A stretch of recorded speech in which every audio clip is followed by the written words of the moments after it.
خواجہ گنجے شکر کو کرم کی نظر، تو دیوانہ تیرا قائم رہے آستانہ، تیرا قائم رہے آستانہ۔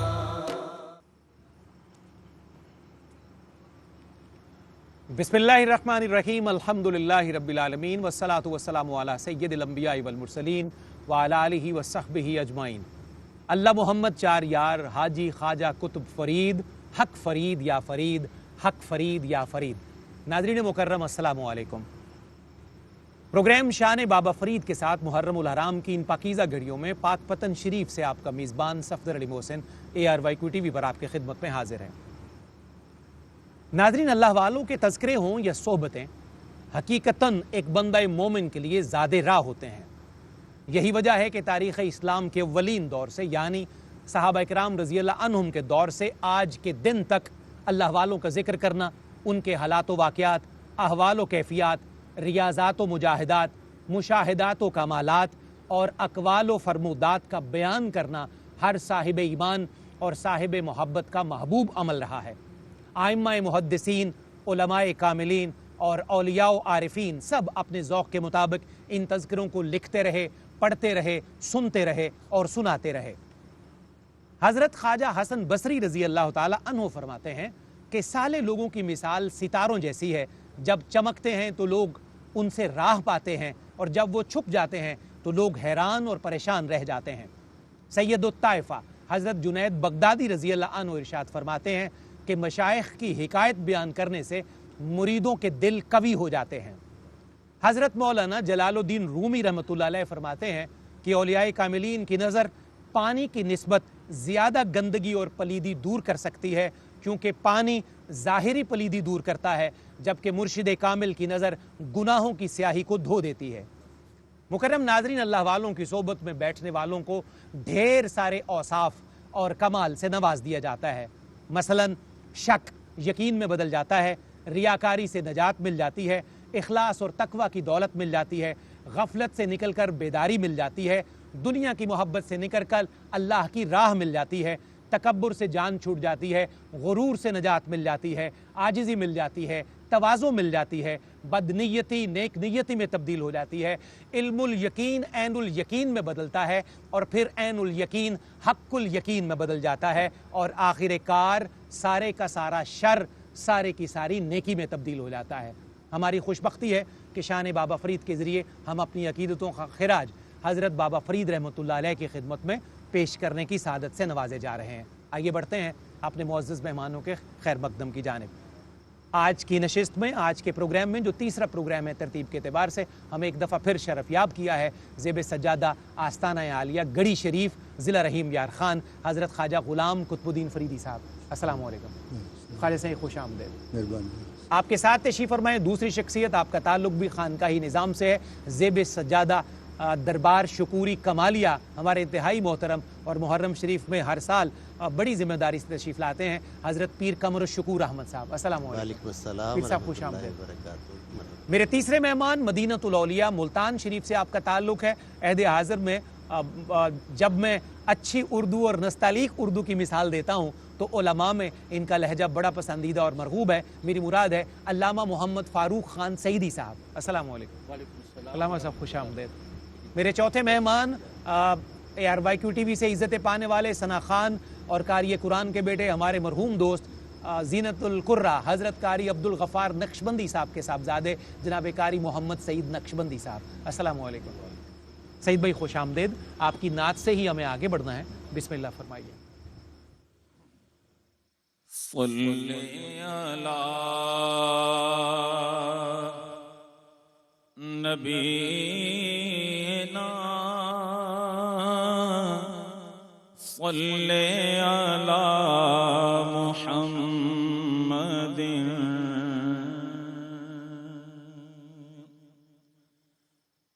باحتیاط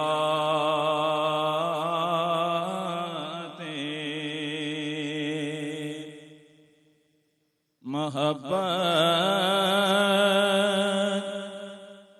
بچشم تر کہنا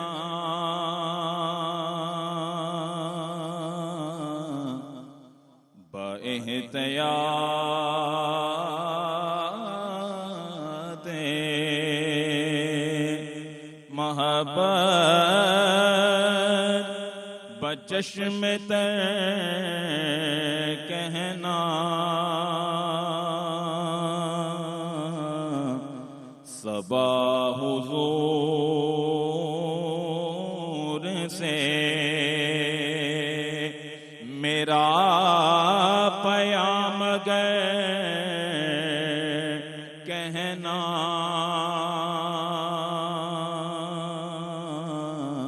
صبا حضور سے یہ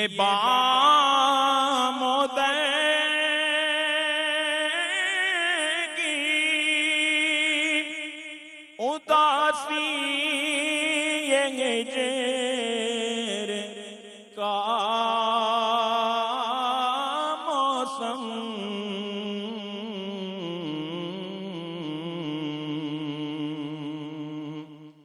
یہ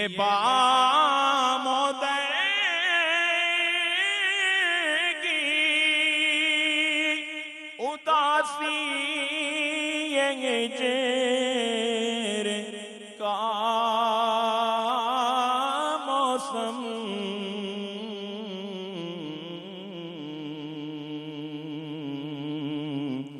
انہیں خبر ہے میرے حال کی مگر کہنا انہیں خبر ہے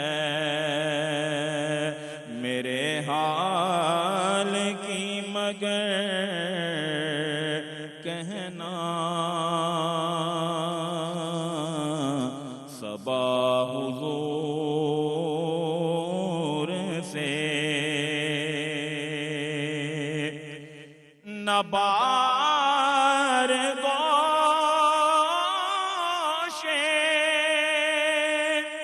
مقدس پہ ہو یہ قصہ غم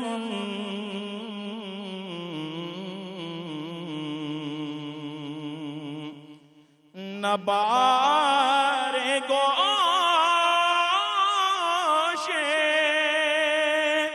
مقدس پہ ہو یہ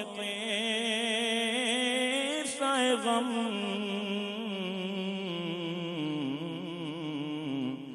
میرے کریم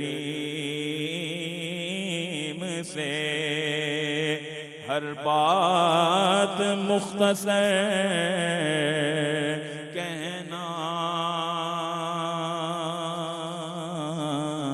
میرے کریم سے ہر بات مختصر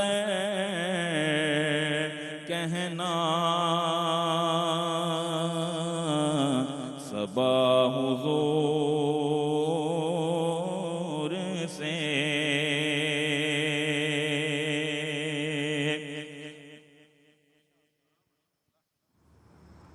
مکرم ناظرین، بہت خوبصورت آغاز فرما دیا ہے نعت رسول مکرم صلی اللہ علیہ وآلہ وسلم سے جناب قاری محمد سعید نقشبندی صاحب نے۔ سعید بھائی بہت شکریہ۔ اور آپ کی نعت کے دوران ایک اور زیباکار شخصیت نے ہمیں جوائن کیا ہے۔ آپ کسی تعارف کے محتاج نہیں ہیں، آپ کی آواز خطبہ جمعہ کی صورت میں حضور سید حجویر کی بارگاہ سے پوری دنیا میں ARY QTV کی سکرین کے ذریعے گونجتی ہے۔ میری مراد ہے محترم علامہ مفتی محمد رمضان سیالوی صاحب سے۔ السلام علیکم قبلہ مفتی صاحب، خوش آمدید، تشریف آوری کا شکریہ۔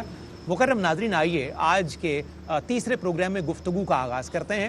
آپ جانتے ہیں کہ پہلی نشست سے ہماری ہر نشست ایک عنوان کے ساتھ معنون ہوتی ہے، اور ہم کوشش کرتے ہیں کہ مقرر وقت کے اندر جتنا کچھ ہو سکے آپ کی سماعتوں کی نظر کریں۔ آج کی نشست بڑی خوبصورت ہے، اس کا عنوان بڑا اہم ہے، فی زمانہ عہد حاضر کے حالات کے بالکل موافق ہے صوفیاء کرام کی ذمہ داریاں، ان کی رسپانسبلٹیز کیا ہیں، اور قدرت نے انہیں جن جن کاموں کے لیے پیدا فرمایا ہے انہیں کیسے کیسے اپنے کاموں سے جسٹیفائی کرنا ہوتا ہے۔ یہ ہمارا آج کا عنوان ہے۔ آئیے بڑھتے ہیں گفتگو کے آغاز کی طرف۔ خواجہ غلام قطب الدین فریدی صاحب، خواجہ صاحب پہلے سوال سے ہم اب سفر کا آغاز کرتے ہیں گفتگو کا۔ ایک عالم اور صوفی کی بنیادی ذمہ داری کیا ہے تاکہ باقی ذمہ داریاں اسی سے پھوٹیں اور ہم پھر آگے بڑھ جائیں؟ بسم اللہ الرحمن الرحیم۔ شکریہ جناب محسن صاحب۔ عرض یہ ہے کہ اللہ تعالیٰ نے اس مخلوق کو ہدایت کے لیے پہلے تو انبیاء کرام کو ارسال کیا۔ بالکل صحیح فرمایا۔ اب جب باب نبوت بند ہو گیا تو پھر یہ ذمہ داری اولیاء کرام پر آ گئی بالکل ٹھیک۔ کہ وہ لوگوں کو ہدایت کا راستہ بتائیں۔ بالکل ٹھیک۔ تو ان کی ہدایت کے لیے یہ دنیا میں آئے، اور ہدایت جو ہے وہ مختلف انداز میں یہ لوگ کرتے تھے۔ متفق۔ ان کے پاس جو بیٹھنے والا ہے وہ بھی ہدایت پاتا تھا، ان کے ساتھ چلنے والا وہ بھی ہدایت پاتا تھا، صحیح، ان کے پاس پڑھنے والا وہ بھی ہدایت پاتا تھا۔ ماشاء اللہ۔ تو یہ مختلف انداز صوفیاء کرام کے ہوتے تھے، جس میں وہ ان کی اصل میں ایک فرق یہ ہے کہ کہتے ہیں کہ اگر علماء کی محفل میں بیٹھو تو زبان پہ کنٹرول کرو، بالکل ٹھیک، کہ ان کی نگاہ زبان پہ ہوتی ہے، بالکل ٹھیک۔ اور اہل اللہ کی خدمت میں بیٹھو تو دل کو کنٹرول میں رکھو، کہ اللہ ان کی نظر دل پر دل ہوتی پر ہے۔ ہوتی ہے۔ تو یہ جو اپنا کام عمل کرتے ہیں، ان کی ذمہ داری ہوتی ہے وہ لوگوں کے دلوں کو صاف کر دینا اور اس ذات کے جلووں کے لیے اس کو تیار کر دینا، یہ ان کی ذمہ داری ہوتی ہے دلوں کی۔ اور اس طرح بہت سے صوفیاء کرام نے یہ کام کیے۔ یہ حضرت نظام الدین اولیاء محبوب الہی کی خدمت میں ایک آدمی حاضر ہوتا ہے اور عرض کرتا ہے کہ میرے گھر کی رجسٹری گم ہو گئی ہے، صحیح، دعا فرمائیں کہ میری رجسٹری مل جائے۔ آپ نے فرمایا اچھا ایسا کرو کہ میرے حضور کو میٹھا بہت پسند تھا، ہائے ہائے، جا کر فلاں دکان سے حلوہ لے کر آؤ۔ بالکل ٹھیک۔ تو وہ حلوہ لینے کے لیے گیا، دکاندار سے کہا کہ مجھے حلوہ چاہیے، تو اس نے ایک کاغذ اٹھایا جس پہ وہ حلوہ رکھنے کے لیے، اس کو کاغذ کو جب اس نے دیکھا، اس نے کہا یہ تو میری رجسٹری ہے۔ اللہ اکبر۔ تو وہ لے کے حاضر ہوا، اور یوں یہ کام اس طرح سے نظر کے ساتھ کرتے ہیں۔ بالکل صحیح، بہت صوفیاء شکریہ۔ کرام کا یہ کمال ہے۔ پیر صاحب قبلہ، گفتگو کا سلسلہ علامہ محمد فاروق خان سعیدی صاحب، بزرگان دین اور صوفیاء کرام نے تبلیغ دین کے حوالے سے جو ذمہ داریاں ادا کی ہیں ان کی خدمات کا اگر اجمالی جائزہ لینا چاہیں تو آپ اس حوالے سے کیا ارشاد فرمائیں گے؟ بسم اللہ الرحمن الرحیم، نحمدہ ونصلی ونسلم علی رسولہ الکریم۔ بہت شکریہ آپ کے جناب محسن صاحب۔ بات یہ ہے کہ یہ ایک حقیقت ہے مسلمہ کہ دنیا بھر میں بالعموم اور بر صغیر میں بالخصوص دین، اسلام، شریعت جو پھیلی ہے یہ اولیاء کرام اور صوفیاء اعظام اور بزرگان دین کی بدولت پھیلی ہے۔ بالکل صحیح فرمایا۔ دیکھیں، اگر شہنشاہ، اگر حکمران، اگر سلاطین دین پھیلاتے یہاں تو جب تلک ان کی حکومتیں رہتی اسلام قائم رہتا، اور حکومتوں کے ختم ہونے کے بعد اللہ نہ کرے اسلام ختم ہو جاتا۔ ہم نے اسپین میں جا کر بچشم خود دیکھا، جہاں 600 سے 800 سال مسلمانوں کی حکومت رہی، اور قرن اول میں وہاں اسلام پہنچا، اور وہاں تہذیب، تمدن، علم کا اجالا دنیا میں پھیلا۔ آج وہاں اسلام تو کیا مسلمان بھی ڈھونڈے سے نہیں ملتے۔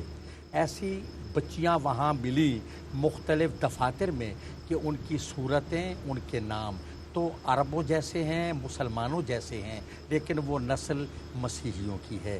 وجہ یہ ہے کہ وہاں اسلام پہنچا ہے حکمرانوں کے ذریعے، ہمارے یہاں دین آیا ہے اولیاء کرام کے ذریعے، اور اولیاء کرام اپنی قبور مطہرہ میں جلوہ گر ہیں۔ دین قائم و دائم ہے، چونکہ انہوں نے تلوار سے دین نہیں پھیلایا، کردار سے دین پھیلایا اور خلق محمدی کی علیہ الصلاۃ والسلام سے انہوں نے لوگوں کو مائل کیا اور غیروں کو اپنا بنایا۔ اچھا پھر انہوں نے قال پر زور نہیں دیا، انہوں نے حال پر زور دیا۔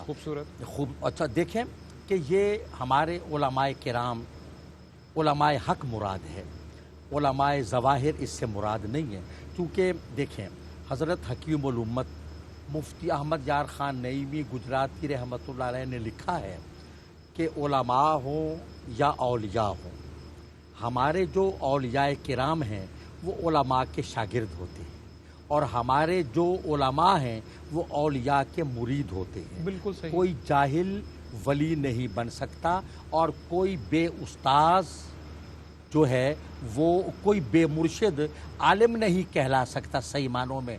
اور ایک اردو کا پنجابی کا شعر ہے کہ باجو علم جو کرے فقیری کافر مرے دیوانہ ہو۔